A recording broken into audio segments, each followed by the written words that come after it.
हमारे विभिन्न ज्ञानवर्धक कार्यक्रम देखने के लिए आप हमें अभी सब्सक्राइब करें, बेल आइकन को प्रेस करें ताकि आप देख सकें हमारा कार्यक्रम सबसे पहले।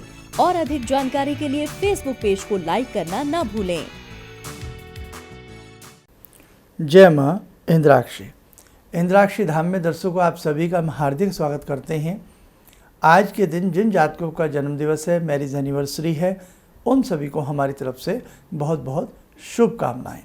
आज का पंचांग 22 जुलाई सन 2020, दिन बुधवार, श्रावण मास, शुक्ल पक्ष, संवत 2077, तिथि द्वितीया, नक्षत्र आश्लेषा, राहु काल 12 से 1:30, दिशा शूल उत्तर पूर्व दिशा। आज हम बात करते हैं गोग्रास के बारे में। हम सबको गोग्रास अवश्य निकालना चाहिए। अब गोग्रास निकालने के अनेकों लाभ भी हैं और उसके पीछे बहुत बड़ा महत्व भी है। आइए हम आपको बताएं। सबसे बड़ी बात, गाय की हम पूजा करते हैं। गाय को हम माँ कहते हैं ना। हमारे सनातन शास्त्र में गौ की पूजा की जाती है, बकरी की पूजा नहीं की जाती, भैंस की पूजा नहीं की जाती, गौ माता की पूजा की जाती है। तो जिस माँ की हम पूजा करते हैं, जिसको हम माँ कहते हैं, उनके लिए पहली 2 रोटी बनाना अत्यंत शुभ और अत्यंत श्रेष्ठ है।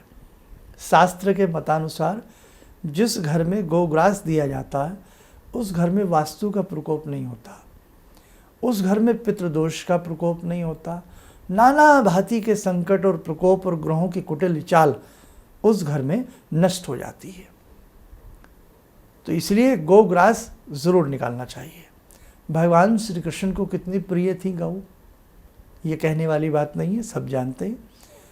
तो गोग्रास निकालना हमारी सनातन संस्कृति का एक बहुत बड़ा हिस्सा है। तो आप गोग्रास जरूर निकाला करें। अब हम दूसरी बात पे आते हैं। ये तो हम अपनी सनातन संस्कृति के हिसाब से कर रहे हैं, लेकिन अगर हम वैसे भी पशुओं को, पक्षियों को, उनकी हम सेवा करते हैं तो उसमें भी हमें मेवा ही मिलती है। आप कुत्ते को कुछ नहीं देंगे तो कौन देगा? आप किसी को कुछ नहीं देंगे तो कौन देगा? तो इसलिए हर तरह से ये सारे कार्य बहुत महत्वपूर्ण बन जाते हैं। अब मैं एक चीज़ और बताता हूँ। बहुत लोग मजाक उड़ाते हैं, अरे हिंदू तो पागल हो गए हैं। हाँ, ऐसा कहते हैं। क्या कहते हैं? वो साहब चींटियों को ऐसे करेंगे, आटा डालेंगे, वो साहब पेड़ में पानी देंगे भगवान समझ के, वो साहब कुत्ते को कुछ खिलाएंगे, वो साहब गऊ को कुछ देंगे। अरे क्या हम किसी की सेवा नहीं कर सकते? वो भी एक क्रिएचर हैं। क्या हम उनकी सेवा नहीं कर सकते? हम चींटी को अगर मीठा आटा डाल रहे हैं तो वो खाएगी ना, उसका पेट भरेगा ना। हम कुत्ते को बिस्किट डालते हैं, दूध देते हैं, तो वो उसका पेट भरेगा ना। इसमें बुरा क्या है ये बताइए? और इसमें अंधविश्वास क्या है? हम पक्षियों को दाना डालते हैं, इसमें बुरा क्या है? आप मत डालिए ग्रहों के हिसाब से, लेकिन यदि आप डाल रहे हैं तो इसमें अंधविश्वास वाली बात नहीं है। तो इसलिए मेरे दर्शकों, पक्षियों की सेवा करना और पशुओं की सेवा करना ये एक बहुत बड़ा धर्म है। आप हमेशा ध्यान रखें। और शास्त्रों में भी पंचबली कही गई है, जैसे गोग्रास निकालना, श्वान बलि निकालना, काक बलि निकालना, अतिथि बलि निकालना और पीपीलिका आदि। पीपीलिका किसको कहते हैं? चींटी को। इन सब के निमित्त कुछ न कुछ निकालना हमारे शास्त्रों में हमें सदियों पहले बताया गया। यानी कि इसमें 2 भाव, हम अपने शास्त्र की भी बात मान रहे हैं, अपने ऋषियों की भी बात मान रहे हैं, और हम किसी की सेवा भी कर रहे हैं। किसी के पेट में आपका दिया अन्न जा रहा है तो इसमें कहीं कोई हर्ज नहीं है, आप करते रहिए। अब एक सवाल उठता है कि शर्मा जी आपने कहा गोग्रास निकालें, हमारे आसपास कहीं गौ माता नहीं है, तो आप उसके लिए क्या कर सकती हैं कि कहीं भी दूर दराज गाय है या गौशाला है, कभी भी जब आपका मौका लगे तो आप वहाँ कुछ ना कुछ डोनेशन कर सकते हैं। वहाँ हरा चारा ले के दे सकते हैं, गेहूँ दे सकते हैं, कोई भी चीज़ वहाँ पे जो बहुत सारी चीज़ें होती हैं जो वहाँ पे ज़रूरत होती हैं, उसके लिए आप वहाँ ख़रीद के दे सकते हैं या डोनेशन दे सकते हैं। बढ़ावा दीजिए, उन्हें बल दीजिए। मैं कहता हूँ वो लोग धन्य हैं जो बहुत अच्छी जिन्होंने गौशाला बनाई हुई हैं, और मैं देखता हूँ बहुत अच्छे से वहाँ गौ माता की सेवा होती है। उन लोगों को देखिए जो एनिमल्स की कितनी मदद करते हैं। मैंने ऐसे लोग देखे हैं कि सड़कों पर बहुत ही चीण झीण हालत में कुत्ते घूमते हैं, और बहुत लोग उनको पकड़ के ले जाते हैं, उनकी सेवा करते हैं, उनको तंदुरुस्त बना देते हैं। तो इसमें कितनी कितनी कितनी बड़ी सेवा है ना। और एक बात बताएं, इंसान में और पशु में बहुत फर्क है। पशु दिन भर नहीं खाता है, इंसान दिन भर खाता रहता है। इंसान को खाने को मिलता रहे, चिप्स, बिस्किट, पापड़, कुछ ना कुछ वो चलता रहेगा उसका मुख। पेट भरने के बाद भी पेट भरने की कोशिश की जाती रहती है। लेकिन पशु की एक बात होती है, आप कुत्ते को दूध पिला दीजिए, बेचारे का पेट भर जाएगा, आराम से बैठ जाएगा। आप पशुओं को हरा चारा डाल दीजिएगा, खाने के बाद जितना खाना है बेचारे आराम से बैठ जाएंगे, दोबारा नहीं मांगेंगे आपसे। जब भूख लगेगी तभी मांगेंगे आपसे। इंसान में और पशु में बहुत फर्क है। हम मांगते ही रहते हैं, हमारा पेट नहीं भरता कभी भी, है ना।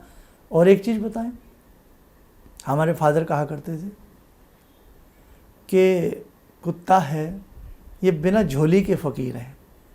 एक दरवाजे पर फ़कीर भी मांगने आता है ना, उसके पास भी एक झोली लटकी होती है, खा भी लेता है और उसमें भी डाल लेता है। लेकिन उन बेचारों के पास तो कोई झोली भी नहीं है ना, वो तो बस बेचारे कहीं रख भी नहीं सकते ना। वो तो जितना आपने दे दिया, बस पेट में जितना आ गया खा लिया और फिर चले गए बेचारे। आपकी तरफ एक सुंदर सी आंखों से देखते हुए।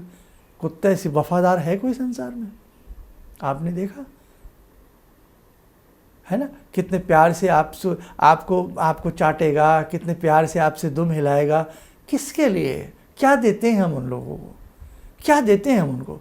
एक रोटी, कभी थोड़ा बहुत दूध डाल देते हैं, बिस्किट खिला देते हैं, या कोई पंडित जी डरा दें कि आपके राहु केतु आपके सिर पे तांडव कर रहे हैं, कल ही काले कुत्ते को खिलाओ, तो डर की वजह से भी खिला देते हैं। डर ही सही, पर आप कुछ खिलाए तो सही कम से कम। क्या देते हैं हम उन बेचारों को? और आप नहीं देंगे तो कौन देगा? कहाँ से आएगा? कोई लंदन से आएगा उनको खिलाने के लिए?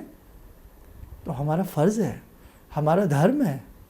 इसीलिए उलझुल लोगों की बातों में ना आए, ये सब करें। हाँ, एक चीज़ के मैं खिलाफ हूँ, ऐसे टोने टोट के पशुओं पर ना करें। कई बार गौ माता को आटे की लोई में न जाने क्या क्या लोग खिला देते हैं। ये काम मत करना कभी भी। ज़िंदगी चली जाए तो चली जाए, लेकिन अपनी ज़िंदगी बचाने के लिए किसी दूसरे की ज़िंदगी लेने का अधिकार नहीं है। कुत्तों को सरसों का तेल चुपड़ चुपड़ के रोटी खिला देते हैं। उससे क्या होता है? कुत्ते को गले का कैंसर हो जाता है, कुत्ते के पाँव मुड़ जाते हैं। देखा ना, कुछ कुत्ते बेचारे पाँव मुड़ जाते हैं। क्या है ये? ऐसे शनि प्रसन्न होंगे आपके? आप इतना तेल चुपड़ के उनको खिलाएंगे? कच्चा तेल आप खाइए, रोटी पर आप 3-4 चम्मच तेल लगाइए, खाइए, पता लगेगा कैसे गला खराब हो जाता है। ऐसा काम ना करें, कतई भी ना करें। और मैं उन एस्ट्रोलॉजरों से भी रिक्वेस्ट करता हूँ करबद्ध होकर के, ऐसे फॉर्मूले, ऐसे उपाय ना लिखे जाएं कि जिससे किसी को नुकसान हो। समझे? हम डॉक्टर साहब से दवाई लाते हैं, 4 बार देखते हैं कितने mg की है, और कई बार तो चुपचाप अपने आप उस दवाई की खुराक कम कर देते हैं अपनी समझदारी से। तो ऐसे ही जब कोई भी एस्ट्रोलॉजर आपको ऐसा कोई उपाय लिखता है, अपना भी दिमाग यूज़ कीजिए कि हम क्या करने जा रहे हैं। कैसी कैसी खबरें आती हैं, आटे की रोई में गौ माता को आलपिन दे दी। बताइए, हैं क्या गुजरेगी उनके? आपने देखा वो हथनी वाली खबर कहाँ से आई थी? वो पाइनएप्पल में बम दे दिया बेचारी को। उसकी गलती क्या थी? वो भूखी थी, गर्भवती थी। तो हम इंसान हैं, हम इंसान से भी क्या कहें आपको? ऐसी सेवा करते हैं हम पशुओं की। क्या चाहते हैं वो हमसे बेचारे? वो हमसे घर नहीं मांगते, दौलत नहीं मांगते, गहना नहीं मांगते, जूता चप्पल नहीं मांगते, छाता नहीं मांगते। और तो और हमसे कई बार ये भी बर्दाश्त नहीं होता, कोई पशु, कोई कुत्ता वगैरह किसी पेड़ के नीचे हमारे घर के आसपास बैठ जाता है, उसे भी डंडा लेकर के भगा देते हैं। हम बहुत गिर गए हैं।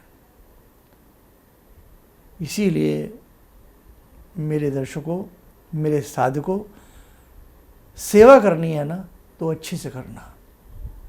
अभी कुछ समय पहले हमने कोई हमारे ही जानकार में एक डॉग लेके आए, कहीं से घूम रहा था, बड़ा अच्छा लगा उनको, तो उसको गले में पट्टा था उस डॉग के, और वो पट्टा उसकी खाल में इतना धंसा हुआ था,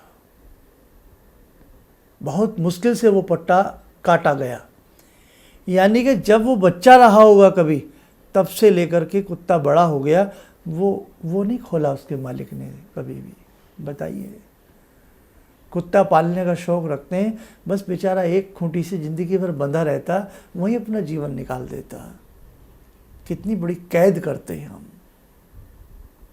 हमें कोई, आपने देखा कोरोना काल में जो चल रहा है, ये 4 महीने में कान और नाक पकड़ लिया हमने घर में रह के, और जबकि हम घर में स्वतंत्र हैं, अपनी मर्जी से पकौड़ी खा लें, अपनी मर्जी से चाट खा लें, अपनी मर्जी से ये बनवा लें। उनकी तो मर्जी भी नहीं चलती, एक जगह बांध देते, मर्जी हमारी चलती है, हम अपनी मर्जी से दूध देंगे, जब गुस्सा आएगा बब्बू नट्टू के गुस्सा कुत्ते पे उतार देंगे, उसको पीटेंगे। ऐसा जुल्म। अब आप सब समझदार हैं, मैं आपसे ज़्यादा क्या कहूँ। ऐसा जुल्म यदि कहीं हो, उसको होने मत दीजिए। आपकी कोई दिक्कत नहीं आएगी, आपके साथ भगवान खड़े हैं, ऐसा मत होने दीजिए। आपको लगता है, और आप तो एनिमल एक्ट भी है, बहुत लंबे समय से है, आप अपना फर्ज अदा कीजिए, कोई माने ना माने, एक बार डराइए जरूर। अरे क्या कर रहे हैं आप, क्यों मार रहे हैं इसको। बहुत सारी बातें हैं, आपके ग्रह अपने आप दुरुस्त हो जाएंगे। इसलिए पशुओं के निमित्त दान पुण्य सदैव करें, पशुओं के निमित्त दाना चारा डालते रहें, और गोग्रास सनातन धर्मावली होने के नाते गोग्रास आप लोग ज़रूर किया करें। आइए, गौ माता की बात की है तो भगवान श्री कृष्ण की ध्यानमाला से जुड़े। आइए जुड़ें भगवान श्री कृष्ण से।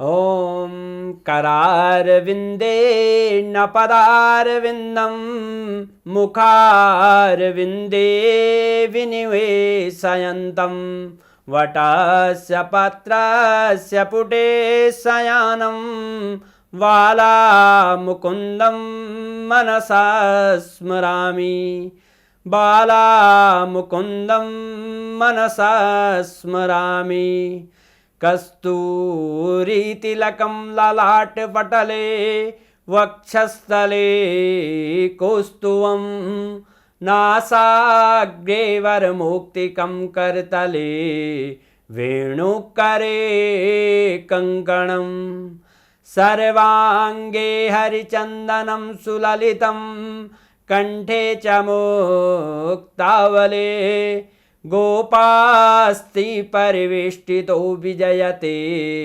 गोपालचूडामणि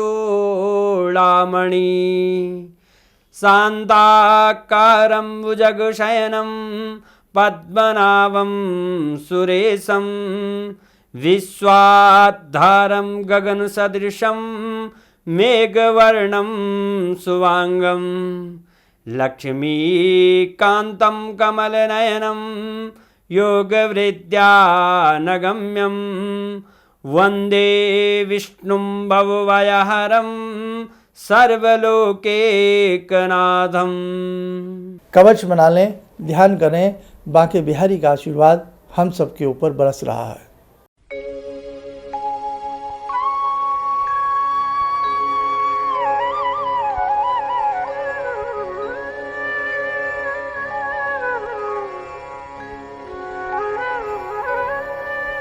ओम बोलते हुए नेत्र खोलें, सामान्य हो जाए। देखो दर्शकों, ज्योतिष शास्त्र के हिसाब से भी गोग्रास निकालना बहुत अच्छा है, अपने ऋषियों के हिसाब से भी गोग्रास निकालना बहुत अच्छा है, और एक इंसान होने के नाते, इंसानियत के नाते भी ये बहुत अच्छा है। बस अब आपकी इच्छा है, और जो अच्छा था वो मैंने आपको बता दिया, और आप में से बहुत लोग ऐसा करते भी हैं, मुझे मालूम है। तो आप सब लोग बहुत बहुत धन्यवाद के पात्र हैं, आप बहुत अच्छा काम कर रहे हैं। बस आप ये काम करते रहना, अपने जीते जी जरूर करना, और ये डोर ना छूटे। बाद में अपने बच्चों को, किसी को भी सौंप जाना कि बेटे ये काम करते रहना। हालांकि हम कौन होते हैं देने वाले, भगवान सबके लिए इंतज़ाम करते हैं। पत्थर को तोड़े तो उसमें कीड़ा निकले और कीड़े के पास पानी पड़ा हुआ मिलता है। तो भगवान जब मुंह देता है ना, मुंह देता है, जब मुंह की रचना होती है माँ के गर्भ में, तो उसी वक्त में लिख देता है इसको कितने दाने मिलेंगे, इसको कैसा भोजन मिलेगा। आपकी कुंडली के चतुर्थ भाव में आपका सुख भोजन का आ जाता है, आपकी कुंडली के द्वितीय भाव में आपके भोजन का सुख आ जाता है। कि इस व्यक्ति को जीवन में भोजन कैसा मिलेगा। जी हाँ, वो सब इंतजाम करता है। चलिए, है ना। जय माँ इंद्राक्षी। भगवान से जुड़ो, और भगवान को से जुड़ने का जरिया आपने बताया, बहुत अच्छा लगा, बहुत धन्यवाद। और सनातन धर्म को जिंदा रखने के लिए आप जो प्रयास कर रहे हैं वो बहुत सराहनीय है। हम लोग को मौका मिला है, हम लोग भाग्यशाली हैं जो आपके करीब आने का हम लोग को मौका मिला है। किसी भी समस्या के समाधान के लिए मिले प्रसिद्ध हस्तरेखा एवं वास्तु विशेषज्ञ प्रोफेसर धर्मेंद्र शर्मा जी से। नोट: शिविर में भाग लेने हेतु एवं व्यक्तिगत रूप से मिलने के लिए कॉल करने का समय सुबह 10 बजे से शाम 6 बजे तक। हमारे विभिन्न ज्ञानवर्धक कार्यक्रम देखने के लिए आप हमें अभी सब्सक्राइब करें, बेल आइकन को प्रेस करें ताकि आप देख सकें हमारा कार्यक्रम सबसे पहले। और अधिक जानकारी के लिए फेसबुक पेज को लाइक करना न भूलें।